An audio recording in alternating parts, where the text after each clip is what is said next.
Okay, hello. This next video that I'm doing is for my LPN class, night class. And hello, everybody. I miss you all very, very much. I wish we were together face to face, but since we cannot be, we'll continue on and we will get through this. We will make it through this.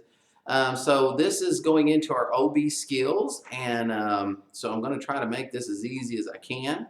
I'm going to do several videos for each skill that we need. And so the first one that we're going to do today, or that I'm going to talk about today, is going to talk about timing contractions. Timing contractions. And there's 4 things that we need to look at when we time contractions.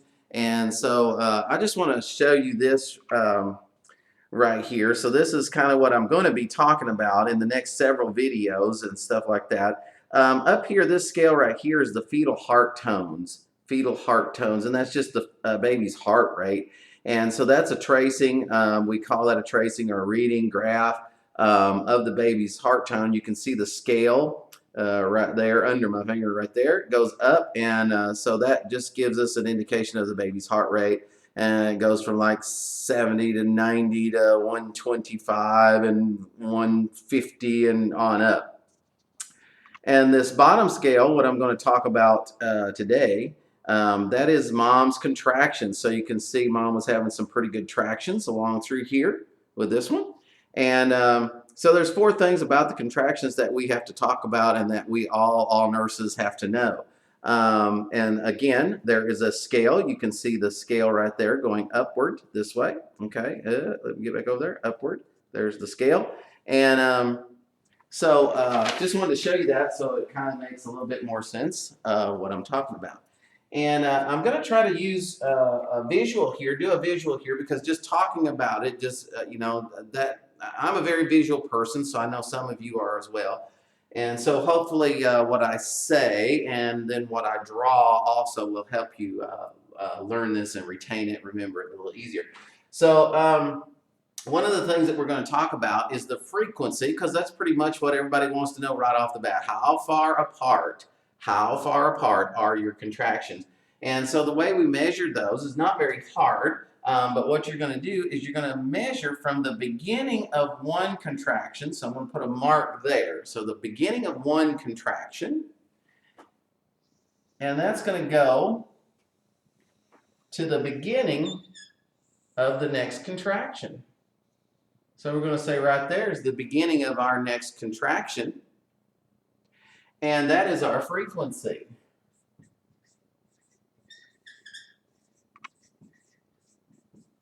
Frequency.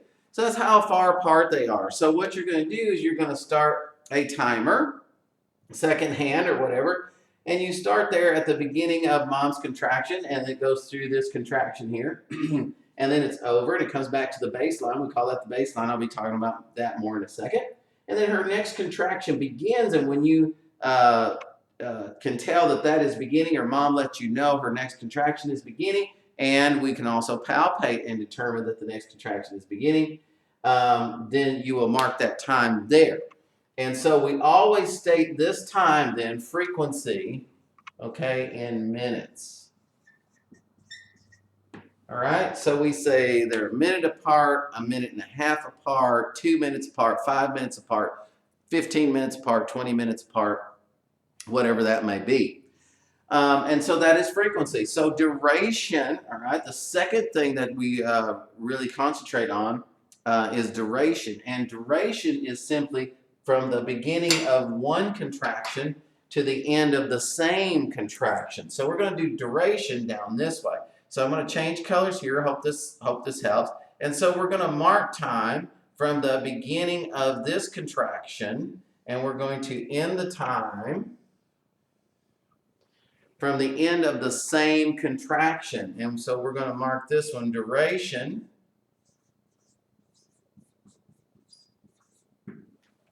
Okay, duration. And this one is always stated in seconds. And duration is simply how long each contraction is lasting. So this contraction would have its own duration, how long it lasted. And then this contraction over here would have its own duration, how long it lasted. All right, and so then we're going to state that in seconds. So we're going to say these were 30-second duration contractions, 60-second duration contraction, 90-second duration contractions, and so on and so forth. So we reserve frequency, we state that in minutes, and then duration, we state that in seconds. Okay, so then the next thing I'm going to talk about is the intensity. All right, and that's why I did two different, really different contractions here.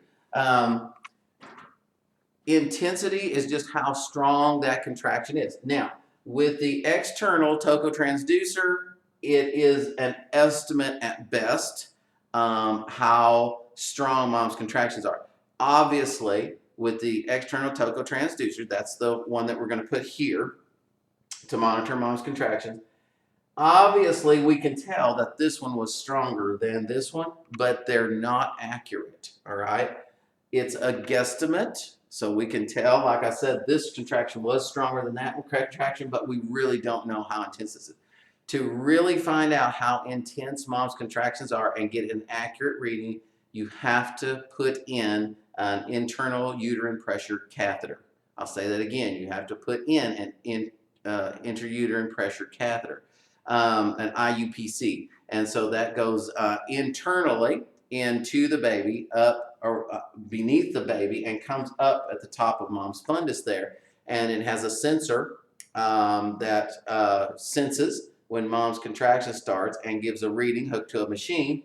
And the machine then can give us a graph reading like this, and it will be accurate. This right here with the external tocotransducer is basically just a guesstimate.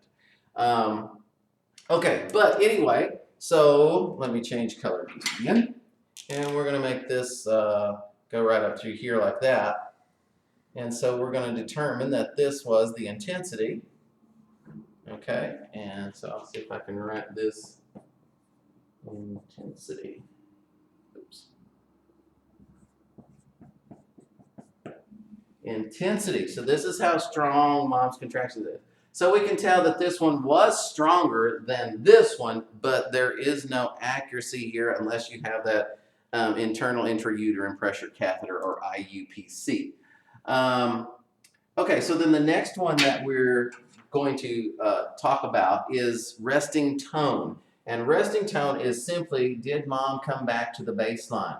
So mom's contraction started here. This is the increment. We call this the increment going up. This is the peak, and this is the decrement. So it's decreasing. So increasing is increment. Then you have the peak here, and then decreasing is the decrement. Then this is resting tone, or her baseline, all right? And so is mom continuously going back to baseline after each contraction? So, and now all of these become very important, as I'll talk more about them in a second. But simply then, what I'm going to write here, okay, is resting tone. That's what we call that, resting tone or baseline. Okay, so that is just a graph there that you can look at and hopefully help you to remember what I'm talking about here. Now, the reason we monitor all of these is because they become very important with the baby breathing. So basically, here's the premise that I want you to understand and remember. When mom is having a contraction, or during a contraction, the baby is essentially holding its breath. All right, it does not get O2 and CO2 exchange. O2 and CO2 exchange occurs at the placenta between mom and baby. So mom's blood is coming down to the placenta. There's an oxygen gradient there. Oxygen passes over. Mom's blood does not, it mix with the baby. The baby's blood does not mix with mom. That oxygen gradient, oxygen comes out of mom's blood, goes into the baby's side, and the baby picks up that oxygen. And vice versa, CO2 comes from the baby's side. There's another gradient for CO2, and mom's picks that up on her side, and she blows that out, excretes that. So that's our O2 and CO2 exchange, and it happens at the placenta. So what happens during a contraction is the placenta gets squeezed and blood flow gets stopped, all right? And so if the blood flow gets stopped, there is in fact no O2 and CO2 exchange occurring there for the baby. So essentially we say that the baby is holding its breath during a contraction. So that's why it becomes very important to monitor this. So if contractions are coming, 5 minutes apart, all right, they're coming 5 minutes apart. So the baby, he stops breathing, does not get to breathe here, okay, and doesn't get to start breathing again until here. But if he's just having one of these every 5 minutes, the baby is aerobically fit. If there's no complications with the baby, we have a normal pregnancy and a normal fetus development. Babies are aerobically fit. They're built for this, all right? So they can handle this. And so they'll do very well. And if the contractions get down to 2 minutes apart, but when they get down to like 1 minute apart, the baby's holding its breath through that contraction and not getting to breathe very much before the next contraction. So we have to be very careful and monitor fetal heart tones, the tracing for the baby's heart rate, and monitor what is going on with that baby. Okay, so that's frequency. Duration then, all right, is how long this contraction lasted. So the baby is holding his breath how long? If this is a 30-second duration contraction and the baby is holding his breath for 30 seconds, not a big deal, right? They're aerobically fit for that, built for that. But if we start talking about 60-second duration contractions, 90-second duration contractions, which we can cause by the pit drip, all right? You're opening up that pit drip. You're trying to get those contractions come more frequent, stronger. We've got to be careful and watch what is the duration of these contractions going up to, because my baby is holding its breath essentially through that contraction. So we've got to be very careful that we don't get these too big, those 60, 90-second duration contractions for a long period of time, and really close together, that the frequency doesn't start getting too close together with those contractions. Thirdly then is the intensity here. With intensity, the baby's O2 and CO2 exchange at the placenta is going to get cut off abruptly, because this is a very sharp, it's a more intense contraction. So it began and rose very sharply right here. So that means the placenta got squeezed really quickly. So O2, CO2 exchange stopped abruptly and did not return then until here. So the baby was really, if this is a 60-second duration contraction, he is really holding his breath for that 60-second period there, okay, before this comes back here to resting tone and relaxes. Now, if we look at this one here, you can tell that this one has a very easy upslope. So this is probably at the beginning of mom's labor. And so it has a really easy upslope and an easy downslope. And so what's happening is that the placenta is starting to squeeze down, but it's squeezing down slowly. So maybe the baby's getting some O2, CO2 exchange in through here just a little bit, just enough to keep the baby comfortable and stuff. And then it might have stopped there and then starts releasing, and we start getting some O2 and CO2 exchange back there. So that is why we monitor intensity really carefully. Now, resting tone, then you've probably figured out. Obviously, when we are in resting tone, the baby gets to breathe. O2 and CO2 exchange is occurring. The placenta is not squeezed down any. So you're getting that O2, CO2 exchange as normal, as it should be. Now, what can happen, though, is mom can end up having a contraction here, and the contraction does not end. Okay? So, in fact, mom did not go back to resting tone.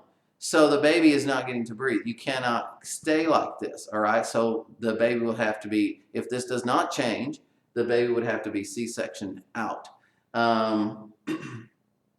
So I think that is all that I want to tell you about this for now.